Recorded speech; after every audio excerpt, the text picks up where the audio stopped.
دل کی گھبراہٹ کو دور کرنے کے لیے سیب کے جوس میں گنے کا رس ملا کر پیا کریں۔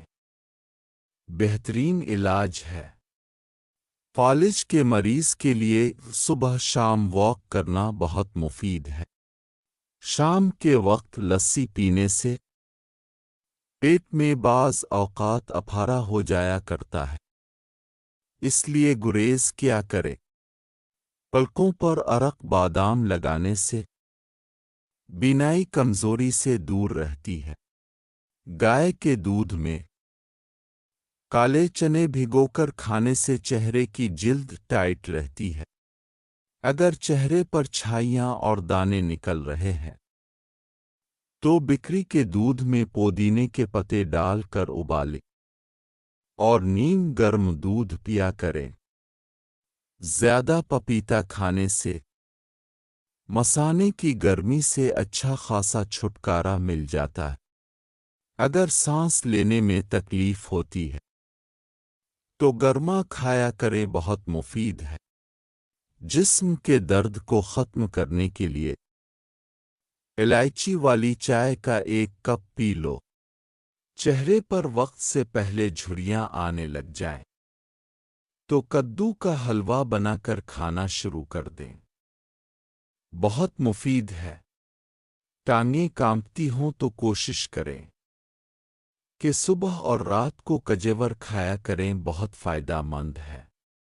پانی کم پینے سے سر میں خشکی نمودار ہونا شروع ہو جایا کرتی ہے۔ اگر گردوں میں درد رہتا ہے تو لیموں کا شربت بنا کر پیا کریں، بہت مفید ہے۔ انار کا پانی پینے سے آنکھوں میں ہونے والی جلن ختم ہو جایا کرتی ہے۔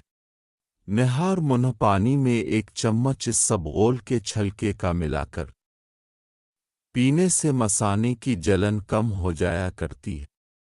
جن حضرات کی قوت کم چکی ہے تو انہیں چاہیے کہ چکنائی اور گرم چیزیں مت کھایا کریں، بلکہ پھل سبزیاں اور دودھ کا استعمال زیادہ سے زیادہ کیا کریں۔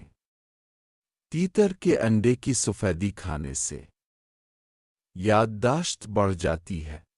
جن لوگوں کو کھانسی کی شکایت ہے انہیں چاہیے کہ شہد اور گڑ کا استعمال کیا کرے۔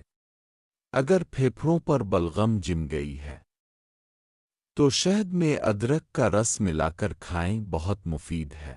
آج آپ کو ایک ایسا نسخہ بتاؤں گا جس کے ذریعے مردانہ طاقت میں اچھا خاصا اضافہ ہو جائے گا۔